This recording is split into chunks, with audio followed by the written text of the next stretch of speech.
क्या बीबीसी के Facebook live में खुश आमदीद।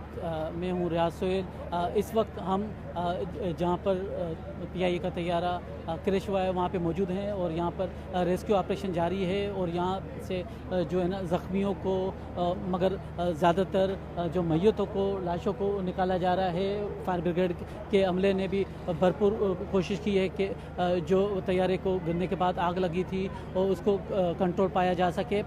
इस वक्त मुख्तलिफ लोगों से हम मालूम करते हैं कि ये ऑपरेशन कितना मुश्किल था। फैसल ईदी भी अपने पूरी टीम के साथ यहाँ पे पहुँचे थे। फैसल साहब ये बताएं कि आप जब यहाँ पर पहुँचे तो क्या मंजर नज़र आ रहा था? धुआं इतना ज़्यादा नहीं था लेकिन आग थी जहाज़ के उस गली में। रास्ता अंदर एक्सेस बहुत मुश्किल है। एक 3 फुट की गली है और एक तरफ से 20 फुट की गली है। वहाँ से हम घुसे और ज़ख्मी जो थे वो ज़्यादातर मोहल्ले वाले थे। वो भी आग लगने की वजह से ज़ख्मी थे। ख़वातीन थी कुछ, उनको मैंने शिफ्ट करवाया। 4-5 ख़वातीन थी, जली हुई थी। और जहाज़ का कोई भी बंदा मुझे नहीं लगता कि ज़िंदा है। वो जहाज़ के मलबे के अंदर दबे हुए थे, उनको हमने निकाला जहाँ जहाँ से नज़र आ रहे थे। ख़वातीन थी, जेंट्स थे और मास्क पहने हुए थे उन्होंने। ऑक्सीजन के मास्क जो होते हैं ना, जो जहाज़ में हंगामी सूरत हाल में रिलीज़ किए जाते हैं ऑक्सीजन की सप्लाई के लिए, वो उन्होंने कुछ ने पहने हुए थे। इसका मतलब जहाज़ में हंगामी सूरत हाल काफ़ी देर पहले से थी। और पायलट ने बिल्कुल रनवे के बिल्कुल करीब भी था, ये वहाँ से 200-250 मीटर 300 मीटर के फासले पे रनवे था। पायलट ने बहुत कोशिश की है लेकिन यहाँ पे एक टैंकी थी ऊंची, तीसरे माले पे बनी हुई। उस टैंकी से लोगों ने कहा है कि टकरा के वो एक 20 फुट की गली के अंदर जो है ना जहाज़ अंदर घुस गया और सारा मलबा 20 फुट की गली में, वहाँ पे अंदर जाना काम करना बहुत मुश्किल हो रहा है। तो फैसल साहब ये बताएं कि रेस्क्यू ऑपरेशन में किस किस्म का मुश्किलात थी? क्योंकि जिस तरीके से आप बता रहे हैं कि गली तंग है और जो मकानात पे गिरी है तो हेवी मशीनरी या इस किस्म की ज़रूरत? जहाज़ का मलबे ने गली का रास्ता बंद कर दिया है, तो हम घरों की छतों के ऊपर से चढ़ के ज़ख्मियों को घरों की छतों से हमने शिफ्ट कर जो है वो एक घर से दूसरे घर, दूसरे घर से तीसरे घर, फिर सीढ़ियों से रास्ता बना के हमने ज़ख्मियों को शिफ्ट किया। तो मलबा सबसे बड़ी रुकावट बना हुआ था। गली बहुत ज़्यादा छोटी थी और आग लगी हुई थी। कुछ जगहों से आग लगी हुई थी। फायर ब्रिगेड काम कर रही थी और जब मैं आया हूँ तो फायर ब्रिगेड साथ ही साथ पहुँची है। तो ये मुश्किलात थी। बहुत बहुत शुक्रिया। इस वक्त यहाँ के कुछ लोग मौजूद हैं जो चश्मदीद गवाह भी हैं। जी, जिस वक्त ये हादसा पेश आया तो कैसे मालूम हुआ आपको कि ये नमाज़ पढ़ के मस्जिद से निकल रहे थे तो अचानक हमने देखा है कि जहाज़ अपनी, अक्सर हम देखते हैं जहाज़ यहाँ से उतरता है कोई ऐसी बात नहीं, लेकिन जब आज जहाज़ अपनी मामूल से नीचे आया हुआ था, हम लोगों ने कहा पता नहीं क्या मसला हुआ। तो अचानक उसके बाद एक हमने धमाके की सुना और उसके बाद जब हम आए हैं तो देखा बिल्कुल तबाह हुआ पड़ता है। ठीक है, तो जो कोशिश की है इसको जहाज़ को, क्योंकि कई दफ़ा टर्न होने की कोशिश की है जहाज़ तो, लेकिन वो मेरा ख्याल है शायद उसकी हाइट इतनी नहीं हो पाई थी जिसकी वजह से वो जहाज़ बिल्डिंग से जाके टकराया, हिट किया। तो जो रेस्क्यू स्टाफ है, जो एम्बुलेंसेज हैं, जो फायर ब्रिगेड कितने देर में पहुंची? सबसे पहले जो फायर ब्रिगेड पहुंची थी वो तकरीबन 5 से 10 मिनट के अंदर फायर ब्रिगेड यहाँ पहुंच चुकी थी। काफ़ी हद तक अमला काफ़ी रेस्क्यू हो चुका था, पुलिस भी आ चुकी थी। के इलेक्ट्रिक ने आके अपनी लाइट ऑफ की है और बाकी जो यहाँ पे मोहल्ला है पूरा गली थी और जुमे का टाइम था, ज़ाहिर बात है। तो अब लोग गाड़ियों का जब उसमें हुआ है जहाज़ गिरा, गली भी आगे से थोड़ी सी कंजस्टेड है, बंद है एक तरह से। तो वो अब रेस्क्यू में तो जो प्रॉब्लम आनी ज़ाहिर बात है वो इसी वजह से आ रही है कि वहाँ पे पहुँच जो है लोगों की बहुत मुश्किल हो पा रही है रेस्क्यू वालों। जैसे जी, मैं यहाँ पे, मेरा घर था यहाँ, मैं यहीं रहता हूँ। मैं नमाज़ के लिए गया हुआ था, पीछे नमाज से मैं फ़ारग होकर आया, जैसे मैं घर पहुँचा हूँ तो घर वालों को निकाला घर से। बाकी यह है कि सिविल एविएशन की जो गाड़ियाँ थी ये इन्होंने पानी डालने में देर की है। आग लगी हुई थी, पानी डालने में इनसे देर हुई, इसलिए आग ज़्यादा देर तक लगी रही है। और ये क्योंकि इनको चाहिए था कि जल्दी पानी डालते, ये कंडीशन हुई है, पानी डालने में हुआ ये प्रॉब्लम। एम्बुलेंस से पहुंची हुई, एम्बुलेंस से पहुंची हुई थी, पानी डालने में मसला हुआ है। तो ये बताएं, जैसे ये हादसा आप पहुँचे यहाँ? जी, मैं पहले से पहुँचा हुआ था यहाँ पे। जैसे ये सीन हुआ था उससे 5 मिनट बाद यहाँ मैं पहुँचा, पुलिस वाले 10-15 मिनट बाद आए थे। मैं अंदर गया था, वहाँ एक बंदा ना गिरा हुआ था, उसका हाथ भी टूटा हुआ था और पाँव भी टूटा, तो वो बचाओ बचाओ, आधा अंदर गिरा हुआ था, मलबा उसके ऊपर था। तो दूसरा बंदा था, जब कार फटी ना तब मैं वहाँ से बाहर गया, मेरे को रोज़ा भी था और धुआं जब गुजरा फिर उसके बाद मैंने उसको थोड़ा हाथ दिया और बंदे ने भी उसको पकड़ा, फिर वो बाहर निकाले। लेडीज़ भी थी उसके साथ, वो भी आ गई थी। उसके बाद हमें ये पुलिस वाले बाद 10-15 मिनट बाद उन लोगों ने हमें निकाल दिया। रेस्क्यू में तकरीबन काफ़ी जल्दी ये लोग रेस्क्यू हाँ काफ़ी ऐसी तो फिर एकदम से क्या धमाका हुआ, धुआं? कार फटी थी, कार का अंदर से कोई सिलेंडर वगैरह फटा होगा तो धुआं हो गया। उस वजह से हम लोग बंदे को निकाल के अंकल ने निकाल लिया, तो उसके साथ में बाहर आ गया। तो उसके बाद अंदर नहीं गया, बहुत शदीद धमाका हुआ था अंदर। जी, तो ये बताएं कि जो यहाँ पे मकानात हैं वो क्या 1+2 हैं, 3 हैं, किस तरीके से बने हुए हैं? नहीं, ग्राउंड +2 में ज़्यादातर, और 3-4 घर को नुकसान हुआ है, जो टूटे वगैरह हैं 3-4 को नुकसान हुआ है ज़्यादा।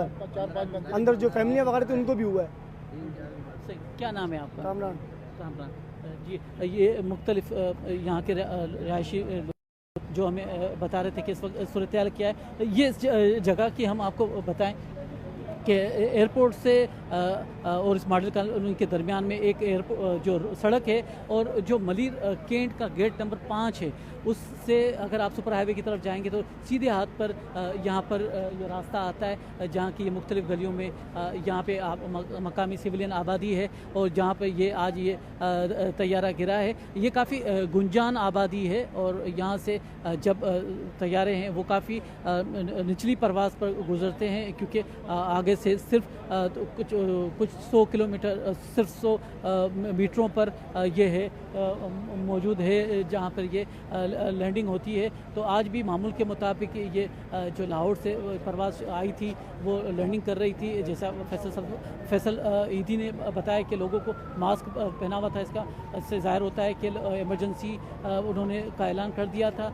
जो सिविल एविएशन हुक्काम है वो भी ये बता रहे हैं कि उनका अचानक से जो है ना राब्ता मुनक़ता हो गया था, और ये जो लैंडिंग से सिर्फ 1 मिनट पहले ये जो है तैयारा हादसे का शिकार हुआ है। इसमें अभी तक जो बताया गया है कि 90 के करीब मुसाफिर और अमले के लोग जो सवार थे, और कुछ देर पहले जो पुलिस सर्जन से हमारी बात हुई है तो उन्होंने तस्दीक की थी कि 8 के करीब लाशें अस्पताल पहुंचाई गई हैं, जबकि 5 के करीब जो ज़ख्मी हैं उनको लाया गया है। और ये जो जहां पर गिरा है तैयारा, वहां पर भी जो घर हैं, मकानात हैं, वहाँ के लोग भी और मकीन भी काफ़ी मुतासिर हुए हैं।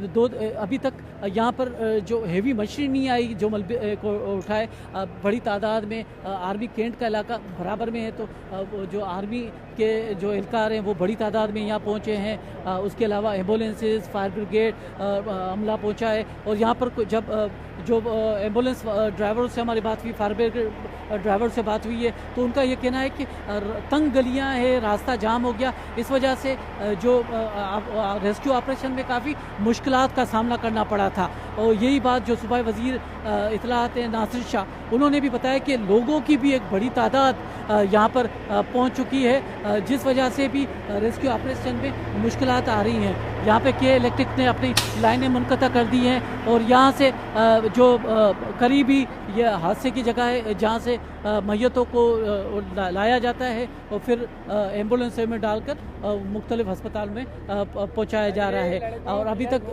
जो रेस्क्यू ऑपरेशन जारी है और मैयतें निकाली जा रही हैं। बड़ी तादाद में पैरामिलिट्री ट्रूप्स, पुलिस, रेंजर्स की वजह से यहाँ पे बड़ी तादाद में रश है, जिस वजह से जो एम्बुलेंसेस हैं ये मुख्तलिफ गलियों में जाकर फंस जाती है। इब्तदाई तौर पर तो काफ़ी मुश्किलात पेश आ रही थी फायर ब्रिगेड को वहाँ पर पहुँचने के लिए, और जो एम्बुलेंस ड्राइवर हैं उनको पहुँचने के लिए, मगर अब काफ़ी सिचुएशन पर कंट्रोल किया जा चुका है। और यहाँ पर जो फायर ब्रिगेड है जो वो इसका स्टाफ भी मौजूद है, जो एम्बुलेंसेस के मुख्तलिफ फ़िलाई इदारे हैं उनके लोग भी मौजूद हैं, इसके अलावा स्काउट्स के भी लोग हैं, और ये PIA के जो इमरजेंसी स्टाफ है वो भी आ चुका है, सिविल एविएशन का स्टाफ भी है। तो ये सारे लोग यहाँ पे मौजूद हैं, मगर अभी तक जो इन्वेस्टिगेशन का पहलू शुरू नहीं हो सका है, क्योंकि अभी तक जहाज़ मलबे के नीचे दबा हुआ है, और जो हुक्म कह रहे हैं कि अभी जब तक रेस्क्यू ऑपरेशन मुकम्मल नहीं हो जाता तब तक इन्वेस्टिगेशन के बारे में कुछ कहा नहीं जा सकता कि इस जो हादसे की वजह क्या बनी है। यहाँ पर पहले जो इस आबादी में जो लोग रहते हैं उनके भी जो रिश्तेदार हैं यहाँ पे बड़ी तादाद में आए, वो काफ़ी परेशान थे कि अपने रिश्तेदारों के बारे में यहाँ पर लोगों से मालूम कर रहे थे कि ये जहाँ पर ये तैयारा गिरा है वो उनके मकानात में जो लोग रहते हैं वो किस हाल में हैं। तो यहाँ पर टेलीफोन सिग्नल्स का भी बड़े मसाइल थे क्योंकि डिस्कनेक्टिविटी ज़्यादा थी, लोग आपस में रब्ता नहीं कर पा रहे थे और इस वजह से यहाँ के मकीन ज़्यादा परेशान नज़र आ रहे थे। तो इस वक्त भी जो मुख्तलिफ जो रज़ाकार तंजीमें, पुलिस एहलकार और मुख्तलिफ जो फोर्सेस हैं उनके एहलकार बड़ी तादाद में मौजूद हैं। रियाज सोहेल को अब तक के लिए इजाज़त दीजिएगा।